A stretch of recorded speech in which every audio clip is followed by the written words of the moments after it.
நம்ம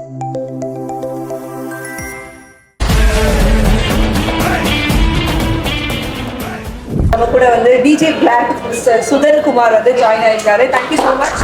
நீங்கள் இந்த ட்ராக் போட்டு கலாய்க்கிறீங்க ஷோவில், அதுமாதிரி யாரும் பர்சனலாக எப்படி சொல்கிறது அஃபெக்ட் ஆகி உங்கள்கிட்ட வந்து கேட்டிருக்காங்களா? இப்போ ஏன் இப்படி பண்ணீங்க அந்த மாதிரி ஏதாவது கேட்டிருக்காங்க? இல்லை சில பேர் என்ஜாய் பண்ணவங்களும் இருப்பாங்க, இது போட்டது நல்லா இருக்குது அந்த மாதிரி ஒரு 2 பேர் ஷேர் பண்ணிருக்கேன். திட்டியிருக்காங்க, ஒருத்தர் கூப்பிட்டு பயங்கரமாக திட்டியிருக்காரு, அவர் பேர் நான் சொல்ல விரும்புகிறேன். அந்த டைமில் வந்து நானும் வந்தது புதுசு, ஒரு காமெடியன் சைட்லேருந்து தான் ஒருத்தர் வந்துட்டு பயங்கரமாக திட்டிட்டு நானும் என்ன பண்ணேன், இது என் வேலை. இப்போ நீங்கள் காமெடி பண்ணும்போது ஒருத்தரை கலாய்க்கிறீங்கன்னா அது உங்கள் வேலைன்றது என் வேலை, இது என்ன கேட்காதீங்க. உங்களை கலாய்க்க சொன்னது டைரக்டர், அவரை போய் பேசுங்கன்னு சொல்லிட்டு விட்டுட்டேன்.